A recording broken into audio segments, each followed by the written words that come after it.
The year was 1835, and the Red River country lay raw and restless. It was a land stitched by cottonwoods and dust, where fur traders, drifters, and broken men crossed trails that didn't always lead home. The Missouri lay far to the north, and beyond it, the snow-fed veins of the Rockies. But down here, the talk wasn't of beaver pelts, it was of blood, stolen cattle, and the men who'd turned outlaw when the law rode east and never came back. Among the settlers who refused to leave was Elias Crowe, a tall, hard man of 30, with the face of someone who'd spent more time squinting into wind than sleeping under a roof. He'd once trapped along the Yellowstone with a brigade under Jedediah Smith, and he'd learned the quiet ways of the high country, how to read weather by scent and a man by his silence. But when Smith vanished on the Santa Fe Trail, Elias went south, chasing land instead of pelts. He ended up in a valley of red clay and promise, where he built a rough-hewn cabin beside the fork of a nameless creek. For a time, peace held. The Red River settlements were new families from Tennessee and Arkansas, hauling seed, mules, and the kind of faith that doesn't ask for comfort. They cleared the bottomland, planted corn, and hunted whitetail in the oak breaks. But when the river dropped low that summer, the gangs came riders from the outlaw bands that had broken off from fur companies after the trade collapsed. Men who once trapped for the American Fur Company, now running whiskey and rifles through the southern plains. They called themselves the Red River Boys, though there was nothing boyish about them. They struck in the night-burned barns, took cattle, and shot anyone who tried to stop them. The settlers sent word to Fort Towson, but the soldiers never came. The valley was left to fend for itself. Elias wasn't the kind to beg for help. "A man who waits on another man's gun," he told the farmers, "ain't long for this country." He gathered 7 men, a blacksmith named Aaron Pike, a preacher-turned-hunter called Reverend Boone, and 5 farmers who'd never fired a rifle outside of Sunday shooting matches. What they lacked in training, they made up in grit. They met under the cottonwoods at dusk, sharpening axes and setting traps in the brush. Elias laid out his plan with a stick in the dirt. "They come from the south," he said. "They'll ride through the draw by the ridge, always do. We'll hit 'em where they bottle up." That night, the wind carried the scent of rain and smoke.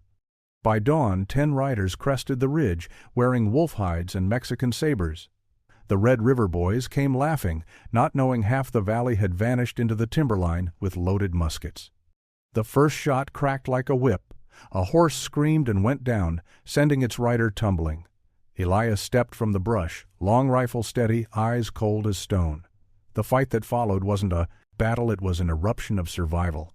Farmers fired from behind split-rail fences, their muskets belching smoke into the morning light.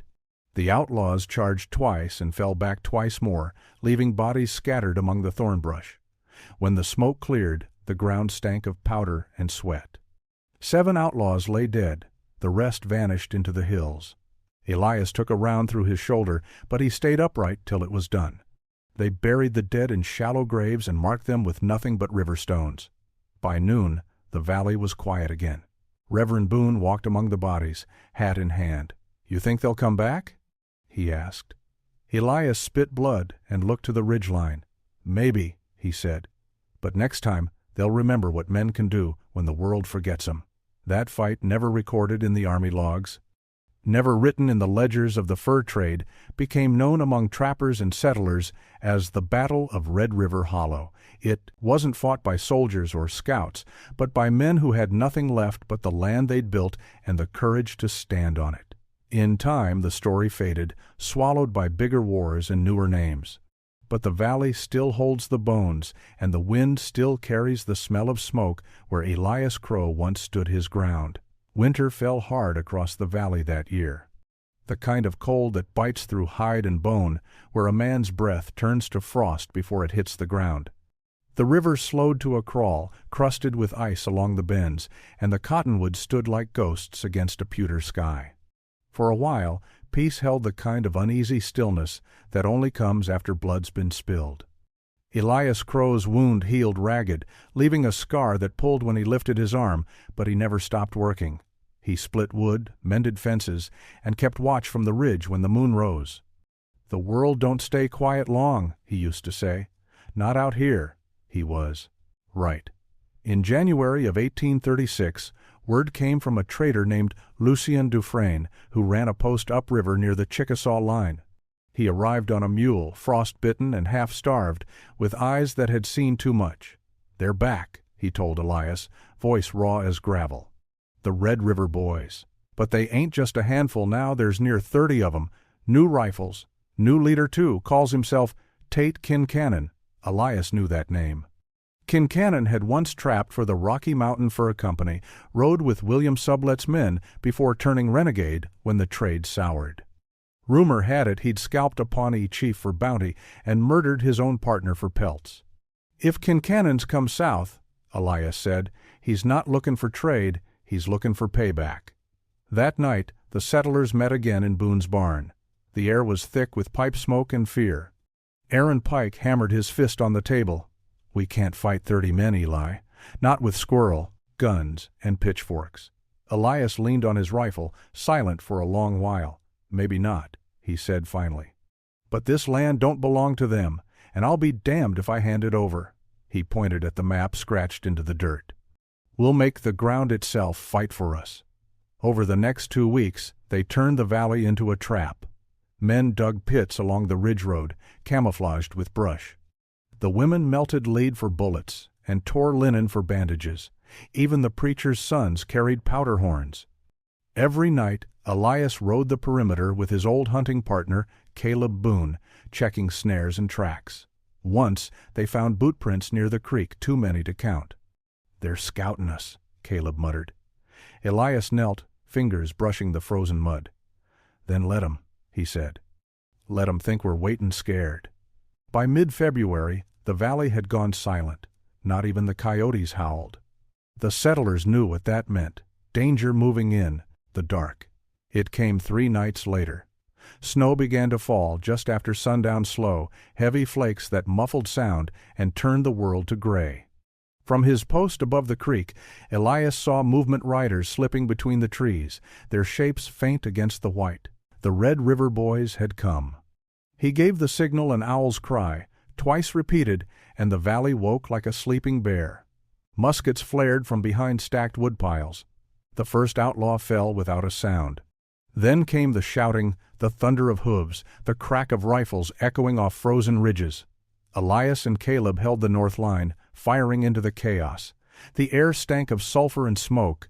A shot tore through Elias's coat, grazing his ribs. He kept firing, calm and steady, the way Smith had taught him on the Yellowstone years before. Down in the hollow, Aaron Pike swung his blacksmith's hammer like a war club, dropping a man clean off his horse. Women poured powder, reloaded muskets, and dragged the wounded into the church cellar. Every man fought as if the ground itself demanded it. Kincannon's riders circled twice, trying to break through the fence line, but the snow turned slick, and horses went down screaming. Elias saw the outlaw leader, then tall, black coat, a scar across his cheek. Kincannon rode with 2 pistols, and the grin of a man who'd never been beaten. He charged straight for Elias. Their shots met halfway sparks in the storm. Elias's ball tore through Kincannon's shoulder, spinning him from the saddle. The outlaw landed hard, rolled, and came up firing. A musket ball struck the tree beside Elias's head, showering him with bark. Before he could reload, Kincannon was on him, knife flashing in the dark. They grappled in the snow, breath steaming, boots slipping. The knife cut deep across Elias's forearm, but he slammed his fist into Kincannon's jaw and threw him backward into a drift. The outlaw lunged again and fell still when Elias drove, the blade through his chest. The snow turned red, steaming in the cold. When dawn came, the fight was over. The Red River boys had scattered some dead, some fled into the timber. 13 bodies lay in the hollow, frozen where they fell. The settlers lost 4 men, including Reverend Boone's eldest. Elias stood on the ridge, blood crusted on his sleeve, watching the sun rise over the valley. The smoke curled upward from smoldering cabins, and the land looked both wounded and sacred, bought again with sweat and gunpowder. Lucien Dufresne rode out that afternoon, carrying word north to Fort Towson. It took the army 6 weeks to arrive. By then, the bodies were gone, buried or taken by wolves. The soldiers logged the incident as a skirmish between settlers and bandits, not even granting it a name. But among the people who lived there, they called it what it was, the Second Battle of Red River Hollow. In the years that followed, Elias Crowe's name faded into river talk, the kind of tale traders told around the fire when the wind howled and whiskey ran low. Some said he rode west after that winter, joining the brigades bound for the Green River Rendezvous. Others claimed he stayed in the valley till the day he died, watching the Red River flow past his cabin door. What's known for certain is this, that in the frozen winter of 1836, when the outlaws came to take the valley again, it was a handful of farmers and one mountain man who stood between civilization and ruin.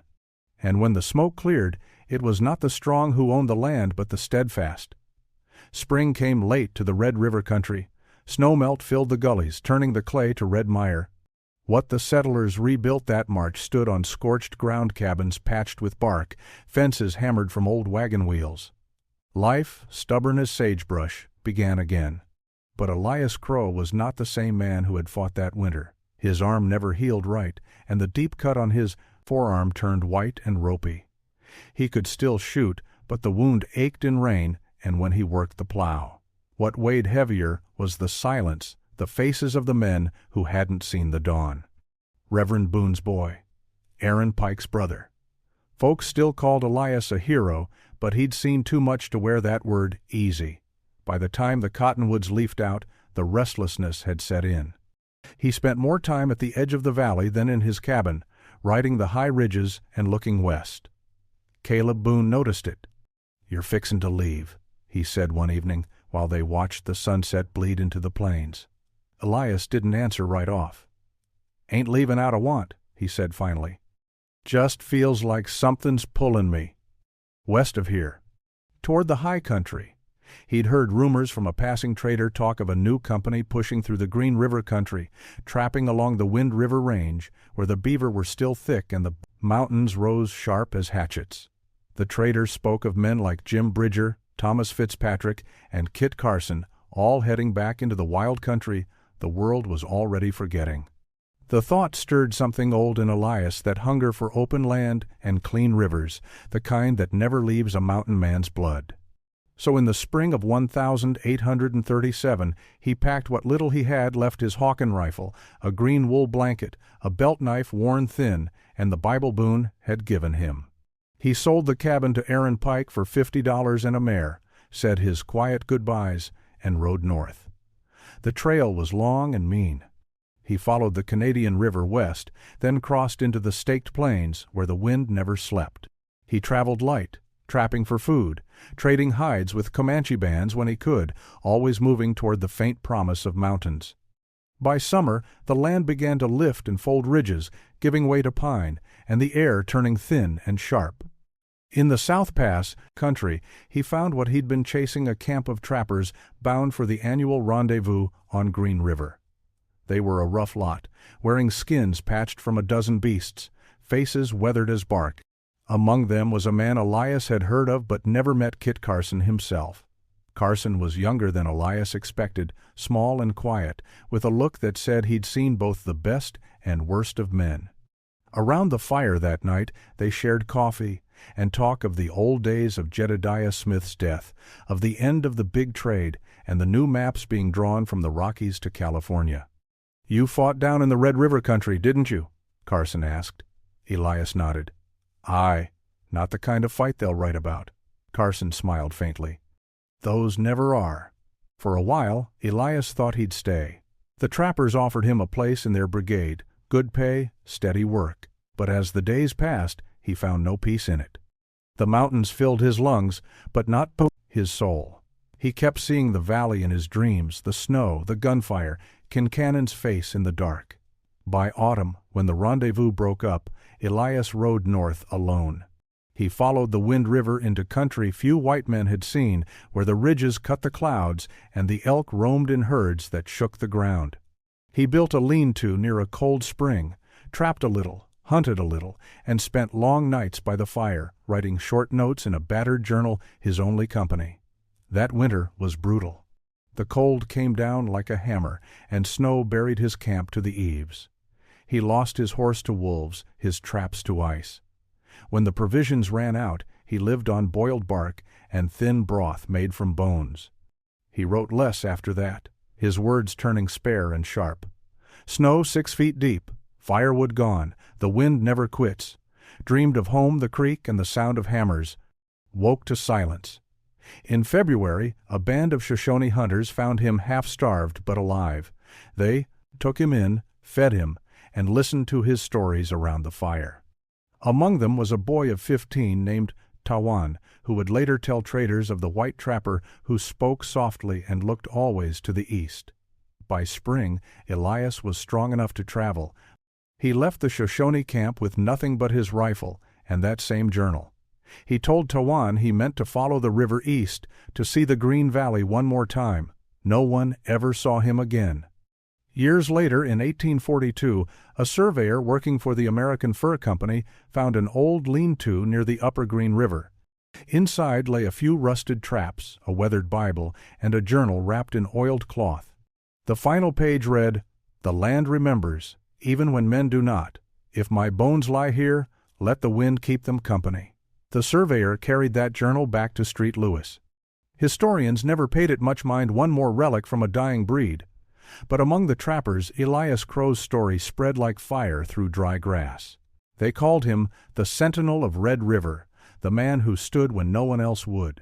To this day, in the archives of the Museum of the Mountain Man in Pinedale, Wyoming, there's a worn entry credited to E.C. Trapper. Scholars believe it to be Crowe's own hand. It reads, "A man's worth ain't in what he takes, but in what he guards. And when the time comes to stand, you don't ask who's watching, you just stand." That line would outlive the fur trade, outlive the cabins and the men who built them. It became a kind of prayer whispered among the few who still rode the forgotten trails of the frontier. And somewhere west of the Red River, where the sage meets the snow, the wind still moves through the pines like a man breathing slow and steady, keeping watch over a land he once called home. The name Elias Crowe never made the history books, but the land remembers. It always does. The spring thaw of 1842 came sudden and mean, as it often did in the Wind River country. Ice cracked and split across the flats, and the smell of wet pine rolled down from the high slopes. Streams once frozen stiff began to roar again, carrying the mountain secrets with them, old bones, broken traps, and stories the snow had buried. Among the men who followed those rivers that year was Silas McKean, a surveyor hired by the American Fur Company to map the remaining trade routes between Fort Laramie and the Green River Basin.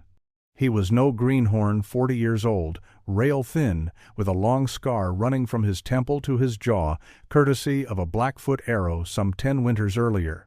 McKean had seen the fur trade rise and rot.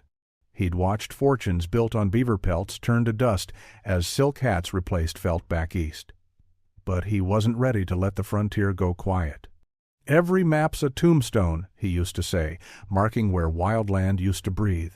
In late May, McKean and 2 hired hands, a half-Cree trapper named Baptiste and a Green boy from Missouri, rode north along the Green River, cutting through the country once roamed by Jim Bridger and Thomas Fitzpatrick. Their orders were simple: record the river bends, note the Indian trails, and find any sign of old trapping grounds that might still hold value. The first week passed without much to note: sagebrush, river crossings, elk tracks. But on the 10th day, they found sign of something man-made, a stack of stones, waist-high, standing near a fork in the stream. Beneath it, buried under moss, was a rusted trap and the remains of a small fire pit. Baptiste crouched beside it, touching the stones. "Old camp," he said. "Many winters gone." McKean studied the ground. "Any mark?" The Cree nodded toward the flat stone at the base. Etched faintly into it were 2 letters, E.C. They pressed on westward, curiosity leading where orders did not. By the second evening, they reached a small glade tucked beneath a stand of fir, a place half swallowed by snowmelt and silence. There, beside a half-collapsed lean-to, they found him. The body was little more than bones, wrapped in shreds of wool and hide. The skull rested against a rock as if laid there with care. Beside it lay a rust-pitted Hawken rifle, a belt knife dulled to gray, and a leather satchel hardened with age. Inside the satchel, wrapped in oiled cloth, was a journal, edges brittle, ink faded but still legible. McKean held it like a relic. The first page read in a steady, deliberate hand, Elias Crowe, Red River Country, 1835. May the Lord find me where the land ends. Baptiste crossed himself. This man die alone, he murmured, but he'd die clean. That night they made camp nearby. McKean sat close to the fire, turning the pages with a reverence he didn't show for much else. The writing was plain and unvarnished, the sort of hand learned by firelight, not schoolhouse chalk. He read of Red River Hollow, of the settlers and the outlaw gang, of a winter daughter siege no history had bothered to name. The words carried the weight of a man who had done what was right, not for glory, but because no one else would. One line struck him more than any other: a man's worth ain't in what he takes, but in what he guards. McKean closed the book then, staring into the flames. The frontier had made men like Crowe, and then it had buried them. He wondered how many others had vanished under the same stars, their stories turned to smoke. At dawn, McKean took out his survey notebook and wrote, June 2nd, 1842 found remains of an unknown trapper, initials EC, near Upper Green River. Possessions: rifle, knife, journal. Evidence of solitary death, likely winter 1837-38. Condition of site suggests he survived at least one full season. Journal contains reference to Red River Battle of 1835-36, not recorded in company archives. To be preserved and delivered to Street. Louis. They buried Crowe there, beneath the firs, marking the grave with a single wooden stake carved with his initials. McKean removed his hat, and Baptiste muttered a prayer in Cree. The boy from Missouri, barely 17, just stood silent, staring down at the mound of earth. "Sir," he said after a while, "you reckon anyone'll remember him?" McKean looked to the horizon, where the mountains rose sharp and blue. "No," he said. "But that's not the same as being forgotten." They rode on, and the journal rode with them, wrapped in oilskin, tucked in McKean's saddlebag. He kept reading it on cold nights, the words echoing the slow death of the frontier. Crowe's last entries spoke of hunger and loneliness, but not despair. There was peace in them, a kind of surrender that only comes when a man has given everything he has to give. "The wind is steady, snow deep but quiet. The land holds me gentle. I reckon a man could die worse." When McKean finally reached Fort Laramie 2 months later, he turned the journal over to Captain Benjamin Easton, commander of the garrison. The officer read it, frowned, and filed it under Miscellaneous Accounts, Western Territories. Another story lost to dust. But McKean made a copy for himself. Over the next decade, as the fur trade faded and wagon trains rolled west toward Oregon and California, McKean would sometimes take that worn notebook from his trunk and read by lamplight. He told the story of Elias Crowe to soldiers, traders, even missionaries, anyone who still cared about the old ways. By 1850, the Red River settlements had grown into small towns. The men who had fought beside Crowe were gray and stooped, their children now tilling the same land he'd defended. When McKean passed through that way, he stopped at the churchyard and told Reverend Boone's grandson who Crowe had become, how he'd lived and how he'd died. The boy listened, wide-eyed, and asked, "Was he a famous man?" McKean smiled faintly. "No, son, but he was the kind of man famous men wish they were." That summer, McKean sent the journal east to a professor at St. Louis University who was collecting documents from the fur trade era. It was catalogued, quoted once in a pamphlet about early frontier settlements, and then forgotten in a drawer for nearly 70 years. When it resurfaced in the archives of the Museum of the Mountain Man, scholars dismissed it as likely apocryphal. But to the few who've read the original, the ones who know the smell of wet leather and pine, who felt wind that cuts like a knife, Crowe's words ring true as flint striking steel. In 1895, an old man named Silas McKean sat in a small house outside Independence, Missouri, his maps yellowed and his hands trembling. He kept the copied journal on his bedside table. before he died, he penciled one last note in the margin: "He stood when others would not. That's enough to make a legend." And so the story of Elias Crowe, the sentinel of Red River, passed quietly from the mouths of traders to the pens of historians, half fact, half wind whisper. Out there, somewhere beyond the maps, his grave still rests beneath the firs, unmarked but not unknown. Each spring, when the snow melts and the river runs red with silt, it carries a whisper down through the plains. The land remembers. By the time the century turned, the name Elias Crowe had passed beyond memory and into something else, a story told beside campfires, half history, half hymn.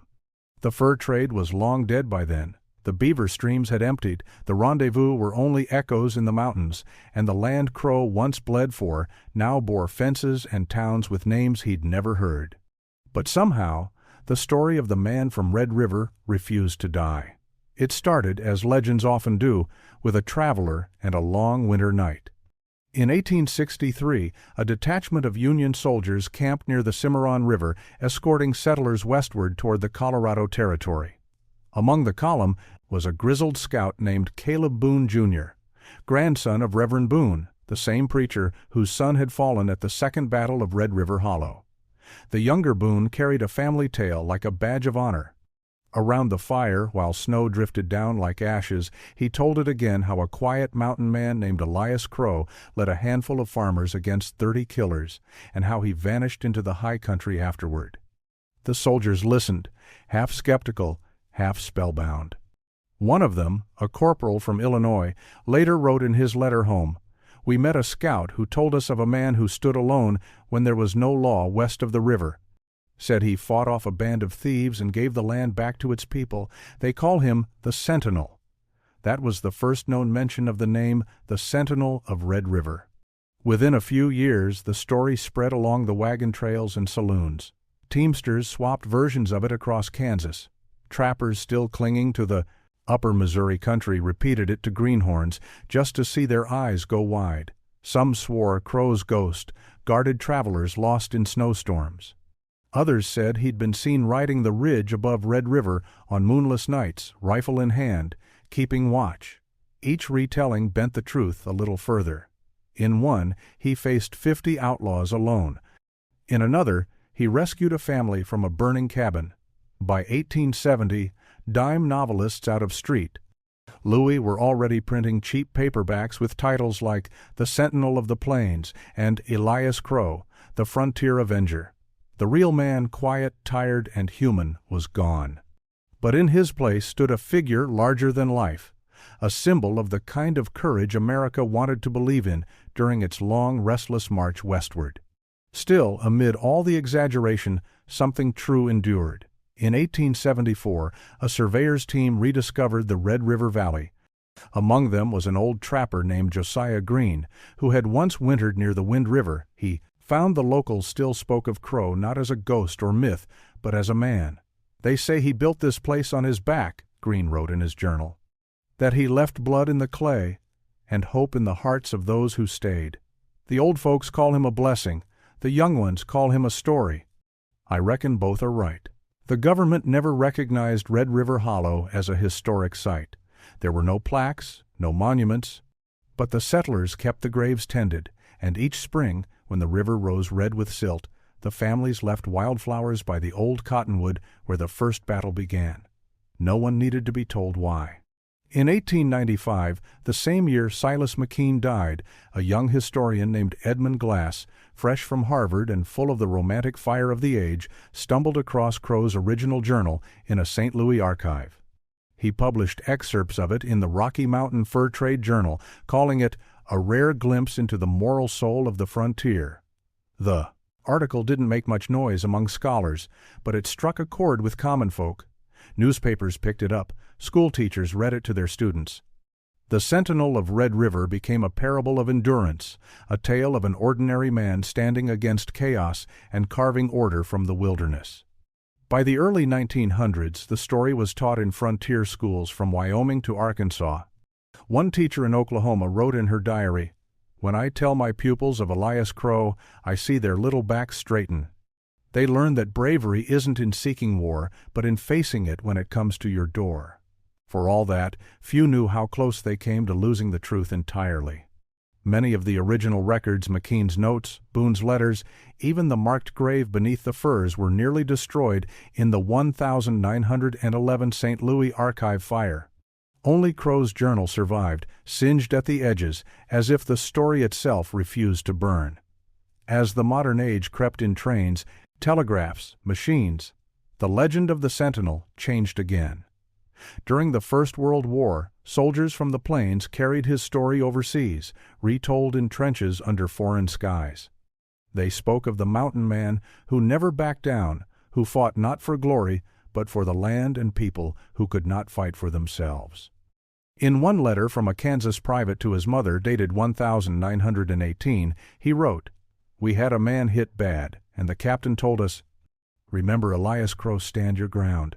I don't know if he was real or not, Ma, but I swear it helped." After the war, the legend faded once more into the dust of textbooks and tall tales, until the Museum of the Mountain Man opened in Pinedale, Wyoming, in the mid-20th century. There, among relics of Bridger and Carson, they displayed a single worn page. Crowe's handwriting, faint but legible, framed beneath glass. "If a man stands for what's right when there's no one to see, the land will remember." Tourists came and went, most passed by without more than a glance. But some, the old ranchers, the solitary hunters, the men and women who still understood the language of wind and stone, would pause a long while before moving on. Out in the valleys and ridges where he once rode, locals say that sometimes, when the snow melts and the river swells, the wind hums low and steady through the cottonwoods. They call it Crowe's Watch. It's no ghost story. It's something quieter, a reminder. Because the story of Elias Crowe was never about glory or fame. It was about the simple truth of endurance of a man who refused to bow when the world demanded it. He was one of 1,000 who stood their ground, and one of the few the wind chose to remember. And in the end, that's what legends really are. Not lies, but echoes of the kind of truth too big to die. So, when the evening light falls gold across the Red River Valley and the shadows stretch long over the clay, you might still feel it.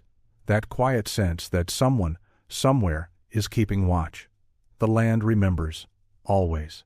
By the spring of 2008, Red River Hollow was little more than a forgotten crease on a modern map, a half-erased valley where cattle trails had turned to dust, and the river itself had carved new paths through old bones of the frontier.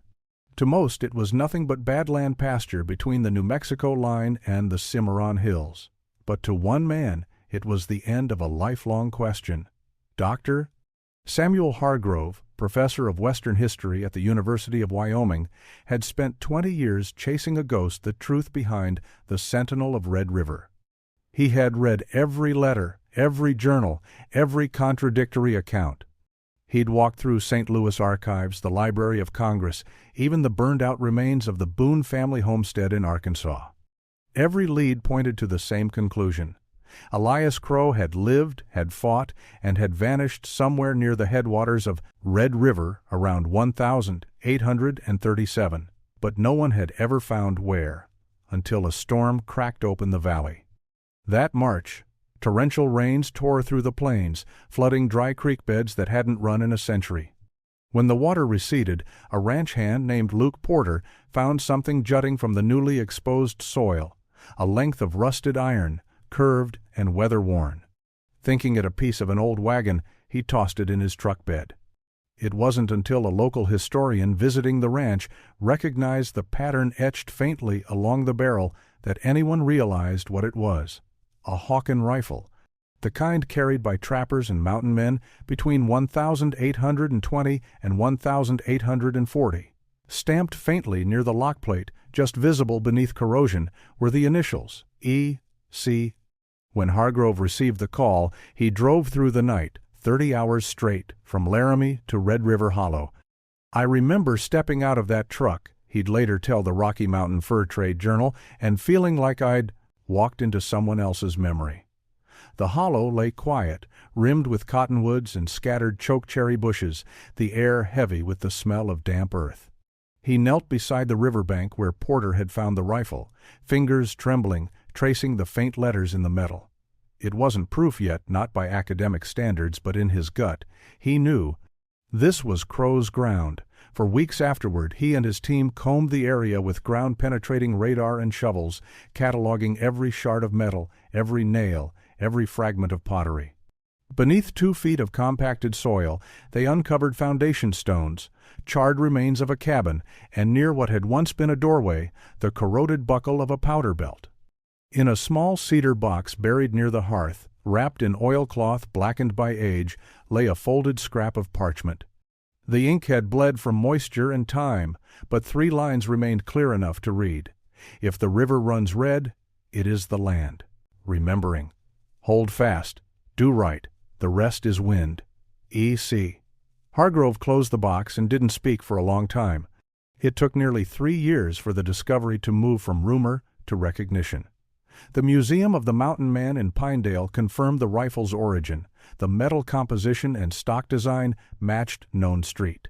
Louis Hawkins, from the early 1832. Handwriting analysts compared the parchment to Crowe's surviving journal entries from the St. Louis archives, the same script, right down to the tight loop of the lowercase g. The academic world, predictably, split in 2. Some called it an extraordinary find.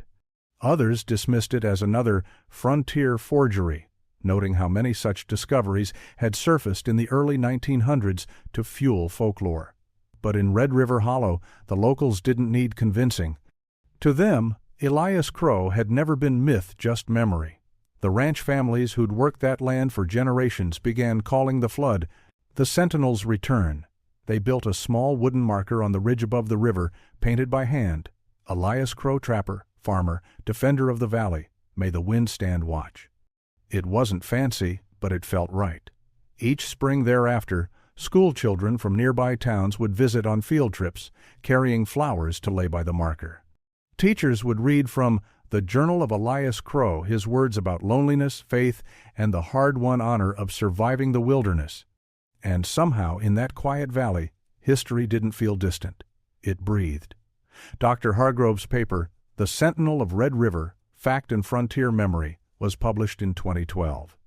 It wasn't just an archaeological report, it was a reflection on how stories endure where monuments crumble. He wrote, "History records deeds, legend preserves meaning." The two met for a time in the life of Elias Crowe.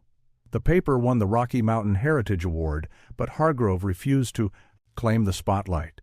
When interviewed, he simply said, "I didn't find him, the land did." In 2016, the Red River site was designated a National Historic Landmark. Archaeologists uncovered more artifacts, fragments of a clay pipe, hand-forged nails, and the charred remains of what might have been the cabin's roof beam. Carbon dating fixed it to around 1835, aligning perfectly with the final entries in Crowe's journal. The final piece came 2 years later, when a young student named Nora Jensen, analyzing satellite imagery, noticed faint parallel scars across the valley floor lines, invisible to the naked eye, but consistent with defensive trenches. When overlaid with 19th-century survey maps, the trenches matched exactly where the settlers of Red River had made their stand. Elias Crowe's battle, the forgotten Battle of Red River Hollow, was no myth after all. And yet, when the press came calling, demanding drama and headlines, Hargrove refused to sensationalize it. "Crowe wouldn't have wanted that," he said. "He didn't fight to be remembered. He fought so others could." In 2020, the Museum of the Mountain Man held a centennial exhibit titled The Sentinel Returns. Artifacts from the site, the rifle, the powder buckle, the oilcloth journal fragment were displayed beside Crowe's preserved journal page. The exhibit drew record crowds. Families came from as far as Idaho and Texas.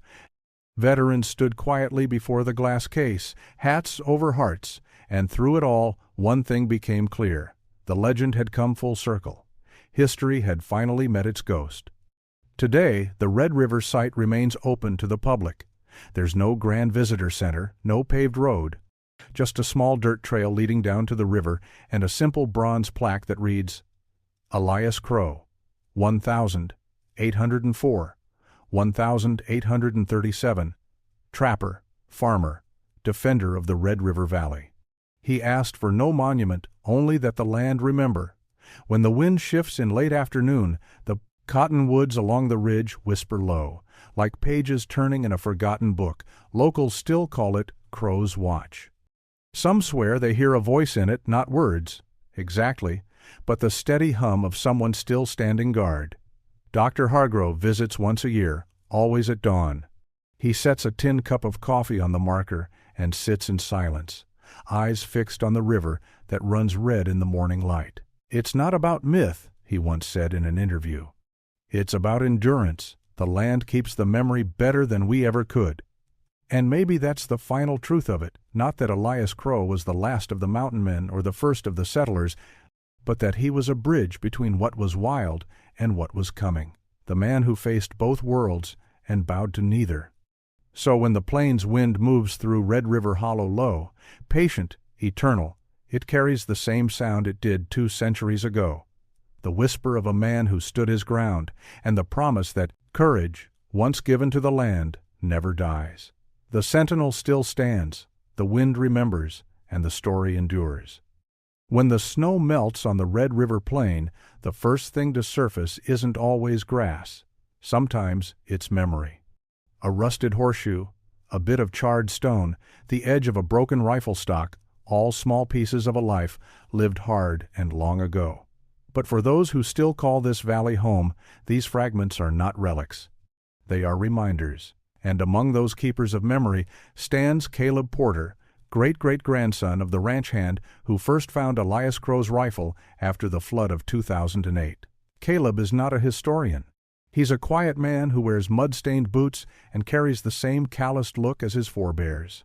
He runs cattle on 40 acres of inherited land and watches the seasons roll by like chapters. He doesn't talk much about the past until you ask about Crowe. Then his tone shifts. "Out here," he says, nodding toward the wind-swept ridge, "where the cottonwoods stand sentinel, we don't say we found him, we say he never left." In the summer of 2022, Porter unearthed something new. A storm had torn a gash along the edge of his western pasture. While repairing the fence, he noticed a glint beneath the clay, a brass button, green with age. Digging carefully, he found 5 more, along with a faint trace of leather long since turned to dust. Historians from the Museum of the Mountain Man later identified them as U.S. Army issue from the 1832nd, possibly worn by militia or scouts attached to frontier settlements. That discovery puzzled researchers, as no records ever confirmed the U.S. Army's presence in the Red River Hollow fight. But Porter had his own theory. They said Crowe had help, he told the Wyoming Gazette reporter who visited that summer. Maybe one of Boone's kin, maybe a soldier who stayed when the order said to move on. Either way, I reckon whoever wore that coat never made it home. The find renewed public interest in Red River Hollow. For the first time in nearly a decade, archaeologists, students, and even filmmakers came to document the site. Drone cameras swept over the hills. Old trail maps were compared with modern GIS data. Dr. Samuel Hargrove, now gray-haired and semi-retired, returned to oversee the project. "It's not about proving legends anymore," he said quietly. "It's about seeing how they lived through people like Caleb, through this valley, through the generations that refuse to forget."